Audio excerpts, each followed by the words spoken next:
அகிலம் சொந்தங்களுக்கு வணக்கம். அகிலத்தின் இன்றைய மதிய நேர பிரதான செய்திகள். முதலில் தலைப்பு செய்திகள்.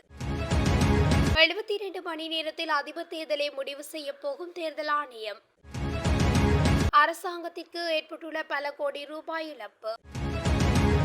ஜனாதிபதி தேர்தலை சவாலுக்குட்படுத்தும் மற்றொரு மனு நாளை பரிசீலனை. ஞானசார தேரருக்காக முஸ்லிம் சமூகத்திடம் விடுக்கப்பட்டுள்ள கோரிக்கை. யாழில் திடீர் சுற்றி வளைப்பில் அதிரடியாக பெண்ணொருவர் கைது. கடத்தொழிலாளர்களுக்கு விடுக்கப்பட்டுள்ள எச்சரிக்கை. ட்ரம்பை படுகொலை செய்ய முயற்சி ரணில் வெளியிட்ட கருத்து. இலங்கையில் ஒரே நாளில் 5 பேர் பரிதாபமாக உயிரிழப்பு. கடந்த 5 ஆண்டுகளில் தொடர்ந்து சுகாதாரம், கல்வி, மின்சாரம் உள்ளிட்ட நாட்டின் பல்வேறு துறைகளில் 200க்கும் மேற்பட்ட பெரிய வேலைநிறுத்தங்கள் நடைபெற்றுள்ளதாக அரசு தகவல்கள் தெரிவிக்கின்றன. இந்த வேலை நிறுத்தங்களால் நாட்டுக்கு நேர்ந்த நேரடி மற்றும் மறைமுக இழப்பு பல கோடி ரூபாய்க்கு மேல் என்றும் தெரிவிக்கப்படுகின்றது. குறித்த காலகட்டத்தில் தொடர்ந்து மின்சாரம், சுகாதாரம் மற்றும் கல்வி ஆகிய துறைகளில் வேலை நிறுத்தங்கள் அதிக அளவில் முன்னெடுக்கப்பட்டுள்ளன. இதேவேளை பேராதனை பல்கலைக்கழக கல்விசாரா ஊழியர்களின் வேலை நிறுத்தத்தினால் இதுவரை ஏற்பட்டுள்ள இழப்புகள் அதிகம் என்பது புள்ளி விவரங்களின் பகுப்பாய்வு மூலம் தெரிய வருவதாக பல்கலைக்கழகத்தின் பொருளாதாரம் மற்றும் புள்ளி விவரவியல் பிரிவின் பேராசிரியர் வசந்த அத்துக்கோரல தெரிவித்துள்ளார். ஜனாதிபதி தேர்தல் தொடர்பில் சட்டத்தரணி ஒருவரினால் தாக்கல் செய்யப்பட்டுள்ள மனு நாளை உயர்நீதிமன்றில் பரிசீலிக்கப்படவுள்ளது. 19வது அரசியலமைப்பு திருத்தம் முறையாக நிறைவேற்றப்படாததால் சர்வஜன வாக்கெடுப்பு மூலம் அதனை அங்கீகரிக்க முன்னதாக ஜனாதிபதி தேர்தலை நடத்துவதால் அரசியலமைப்பு மீறப்படும் என தீர்ப்பளிக்க கோரி இந்த மனு தாக்கல் செய்யப்பட்டுள்ளது.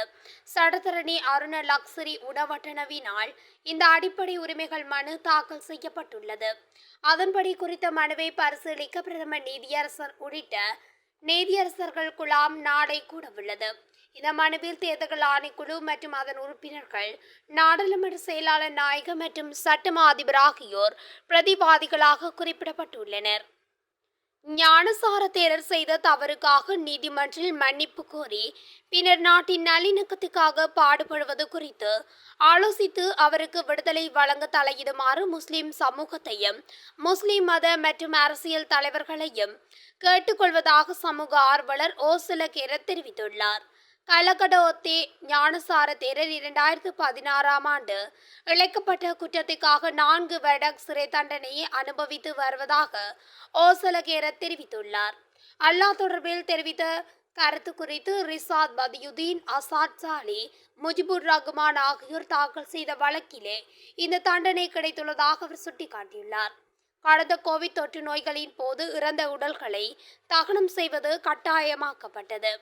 அதனை எதிர்த்து முஸ்லிம் மக்களின் உரிமைக்காக குரல் கொடுத்த ஒரே பிக்கு ஞானசார தேரர் என்றும் அவர் முஸ்லிம் மக்களின் அடக்க உரிமைக்காகவும் உண்மைகளை முன்வைத்து நின்றார் எனவும் ஓசலகேர தெரிவித்துள்ளார். எவ்வாறாயினும் இந்த சம்பவத்தின் பின்னர் ஞானசார தேரர் அவ்வாறான தவறை செய்யவில்லை எனவும் 5 தொடக்கம் 6 வருடங்கள் நாட்டின் நல்லிணக்கத்துக்காக பாடுபட்டதாகவும் அவர் சுட்டிக்காட்டியுள்ளார். யாழ்ப்பாண பட்டுக்கோட்டை பகுதியில் பெண்ணொருவர் 10 போத்தல் கசிப்புடன் கைது செய்யப்பட்டுள்ளார். யாழ்ப்பாண பிராந்திய சிரேஷ்ட போலீஸ் அத்தியட்சகர் சூரிய பண்டாரவின் தலைமையிலான குற்றத்தடுப்பு போலீஸ் புலனாய்வு பிரிவினருக்கு கிடைக்கப்பெற்ற ரகசிய தகவலின் அடிப்படையில் சோழிபுரம் பகுதியில் உள்ள வீடொன்றினை போலீசார் முற்றுகையிட்டு தேடுதல் நடத்தினர். அதன்போது விற்பனைக்காக வைக்கப்பட்டிருந்த 10 போத்தல் கசிப்பினை போலீசார் மீட்டதுடன் கசிப்பினை விற்பனை செய்வதற்காக தயார்படுத்தி வைத்திருந்த குற்றச்சாட்டில் வீட்டில் இருந்த 47 வயதான பெண்ணையும் கைது செய்திருந்தனர்.